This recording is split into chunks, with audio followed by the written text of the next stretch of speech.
ನೋಡ್ತಿದ್ದೀರಾ speed news Kannada. ನಾನು ಪ್ರಿಯಾ ಸೋಮೇಶ್. ದರ್ಶನ್ ಅವರು ರೇಣುಕಾ ಸ್ವಾಮಿ ಕೊಲೆ ಕೇಸ್ನಲ್ಲಿ ಜೈಲು ಪಾಲಾಗಿ ಸಾಕಷ್ಟು ತಿಂಗಳುಗಳೇ ಆಯಿತು, ವರ್ಷಗಳೇ ಕಳೀತಾ ಬಂತು. ಪಾಪ ವಿಜಯಲಕ್ಷ್ಮಿ ಅವರು ಜೈಲಿಂದ ಹೊರಗಡೆ ಇದ್ದು ತನ್ನ ಗಂಡನನ್ನ ಹೆಂಗೆ ಬಿಡಿಸ್ಕೊಂಡು ಬರೋದು, ಹೆಂಗೆ ಬೇರೆ ಮೇಲೆ ಹೊರಗಡೆ ಕರ್ಕೊಂಡು ಬರೋದು, ಯಾವ ದೇವಸ್ಥಾನಕ್ಕೆ ಕೈ ಮುಗಿದ್ರೆ ನನ್ನ ಗಂಡ ಹೊರಗಡೆ ರಿಲೀಸ್ ಆಗ್ತಾರೆ ಅಂತ ಹಗಲು ರಾತ್ರಿ ಕಷ್ಟಪಡ್ತಿರುವಂತಹ ಹೆಣ್ಣು ಮಗಳು. ದರ್ಶನ್ ಅಭಿಮಾನಿಗಳಿಗೆ ಅಟ್ ಪ್ರೆಸೆಂಟ್ ವಿಜಯಲಕ್ಷ್ಮಿ ಅವರು ದೇವತೆ ತರ ಇದ್ದಂಗೆ. ನೋಡಿ, ಇಷ್ಟೆಲ್ಲ ಇದ್ರೂ ಕೂಡ ಪವಿತ್ರ ಗೌಡನ ಒಂದು ಸ್ಟೇಟ್ಮೆಂಟ್ ಈಗ ಸಿಕ್ಕಾಪಟ್ಟೆ ವೈರಲ್ ಆಗ್ತಾ ಇದೆ. ಏನದು ಸ್ಟೇಟ್ಮೆಂಟು?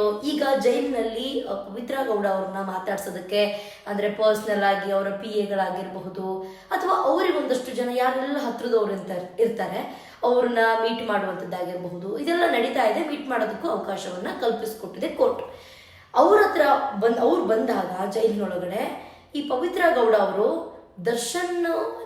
ದರ್ಶನ್ನು ನಾನು ತುಂಬಾ ಚೆನ್ನಾಗಿದ್ದೀವಿ, ಪವಿತ್ರ ಗೌಡಗೆ ಡಿವೋರ್ಸ್ ಅಂದರೆ ವಿಜಯಲಕ್ಷ್ಮಿಗೆ ಡಿವೋರ್ಸ್ ಕೊಟ್ಟ ಮೇಲೆ ನಾವಿಬ್ರು ಮದುವೆ ಆಗೋಣ ಅಂತ ದರ್ಶನ್ ಅವ್ರು ಹೇಳಿದ್ದಾರೆ ಅಂತ ಈ ಒಂದು ಸ್ಟೇಟ್ಮೆಂಟನ್ನು ಎಲ್ಲರಿಗೂ ಪಾಸ್ ಮಾಡ್ತಾ ಇದ್ದಾರೆ. ಅದೀಗ ಸಿಕ್ಕಾಪಟ್ಟೆ ಸುದ್ದಿ ಆಗ್ತಿರುವಂತಹ ವಿಚಾರ.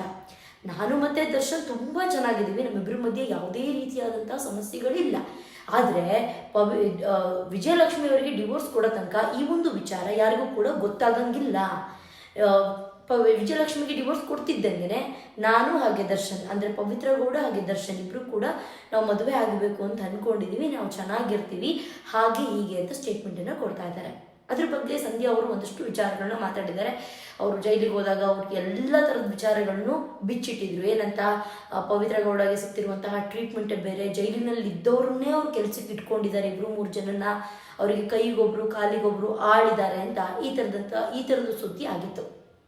ಜೈಲಿನಲ್ಲಿ ಇದ್ರೂ ಕೂಡ ರಾಜ್ಯ ಮರ್ಯಾದೆ, ಅವ್ರಿಗೆ ಕೆಲಸ ಮಾಡೋದಕ್ಕೆ ಬಿಡ್ತಾ ಇಲ್ಲ, ಅವ್ರ ಕೆಲಸಗಳನ್ನ ಇನ್ನಿಬ್ರು ಬೇರೆಯವರಿಗೆ ಪಾಪ ಕೆಲಸವನ್ನ ಕೊಟ್ಟು ಮಾಡಿಸ್ತಾ ಇದ್ದಾರೆ, ದುಡ್ಡಿಂದ ಏನು ಬೇಕಾದರೂ ಕೊಂಡ್ಕೊಳ್ಬಹುದಾ, ಈ ರೀತಿಯಾದಂತಹ ಪ್ರಶ್ನೆಗಳು ಕೂಡ ಉದ್ಭವವಾಗಿತ್ತು. ಆದರೆ ಈಗ ಬಿಚ್ಚಿಟ್ಟಿರುವಂತಹ ವಿಚಾರ ಏನಂತಂದ್ರೆ, ಇದು ಇಬ್ರು ಜೀವನದ ಪ್ರಶ್ನೆ. ಒಂದಷ್ಟು ಜನ ಅದಕ್ಕೆ ಕಮೆಂಟ್ ಮಾಡ್ತಾ ಇದ್ದಾರೆ, ನೀನು ದರ್ಶನ್ ಜೀವನದಲ್ಲಿ ಬರಲೇಬಾರ್ದಾಗಿತ್ತು, ನೀನು ಬಂದಿರೋದ್ರಿಂದನೇ ನಾವು ನಮ್ಮ ಬಾಸ್ ಅನ್ನ ಕಳ್ಕೊಂಡಿರೋದು, ಅವ್ರ ಸಿನಿಮಾಗಳನ್ನ ಕಳ್ಕೊಂಡಿರೋದು, ಅವ್ರನ್ನ ವಿಜಯಲಕ್ಷ್ಮಿ ಕಳ್ಕೊಳ್ಳೋದಕ್ಕೂ ಕಾರಣ ಪವಿತ್ರ ಗೌಡ ಅಂತ ಒಂದಷ್ಟು ಜನರು ಹಿಗ್ಗಾಮುಗ್ಗ ಕ್ಲಾಸ್ ತಗೊಳ್ತಿದ್ದಾರೆ. ಅದೇನೇ ಆಗಿರಲಿ, ಇದು ಎಷ್ಟು ಮಟ್ಟಿಗೆ ಸತ್ಯ ಎಷ್ಟು ಮಟ್ಟಿಗೆ ಸುಳ್ಳು ಅನ್ನೋದು ಯಾರಿಗೂ ಕೂಡ ಗೊತ್ತಿಲ್ಲ. ಆದರೆ ಸಂಧ್ಯಾ ಅವರು ಹೇಳಿರುವಂತಹ ಸ್ಟೇಟ್ಮೆಂಟ್ ಪ್ರಕಾರ ಅವರು ಜೈಲಿಗೆ ಯಾರೇ ಮೀಟ್ ಮಾಡಕ್ ಬಂದ್ರು ಕೂಡ ನಾನು ದರ್ಶನ್ ತುಂಬಾ ಚೆನ್ನಾಗಿದ್ದೀವಿ, ನಾವಿಬ್ರು ಮದುವೆ ಆಗ್ಬೇಕು ಅಂತ ಅನ್ಕೊಂಡಿದೀವಿ, ಆದರೆ ವಿಜಯಲಕ್ಷ್ಮಿಗೆ ಡಿವೋರ್ಸ್ ಕೊಡೋ ತನಕನೂ ಕೂಡ ನಾವಿದ್ರ ಬಗ್ಗೆ ಎಲ್ಲೂ ಕೂಡ ಮಾತನಾಡೋ ಆಗಿಲ್ಲ, ನಾವೆಲ್ಲೂ ಕೂಡ ಈ ವಿಚಾರವನ್ನು ಎಲ್ಲೂ ಕೂಡ ಹೇಳ್ಕೊಳ್ಳುವ ಆಗಿಲ್ಲ, ದರ್ಶನ್ ಅಂತ ಹೇಳಿದ್ದಾರೆ. ಸೊ ಹಾಗಾಗಿ ನಾನು ಎಲ್ಲೂ ಕೂಡ ಇದನ್ನು ಹೇಳಲ್ಲ. ಆದಷ್ಟು ಬೇಗ ಜೈಲಿಂದ ಹೊರಗಡೆ ಬಂದ ಮೇಲೆ ವಿಜಯಲಕ್ಷ್ಮಿಗೆ ಡಿವೋರ್ಸ್ ಅನ್ನ ಕೊಟ್ಟು ನಾನು ಮತ್ತೆ ದರ್ಶನ್ ಇಬ್ರು ಕೂಡ ಮದುವೆ ಆಗ್ತೀವಿ ಅನ್ನುವಂತಹ ಸ್ಟೇಟ್ಮೆಂಟ್ ಅನ್ನ ಪವಿತ್ರ ಗೌಡ ಅವರು ಪಾಸ್ ಮಾಡಿದ್ದಾರೆ. ಇದೆಷ್ಟು ಮಟ್ಟಿಗೆ ಸರಿ?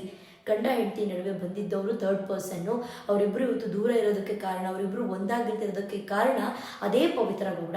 ಇಷ್ಟೆಲ್ಲ ಆದರೂ ಕೂಡ ಈ ರೀತಿಯಾದಂಥ ಸ್ಟೇಟ್ಮೆಂಟನ್ನು ಕೊಡೋದು ಎಷ್ಟು ಮಟ್ಟಿಗೆ ಸರಿ?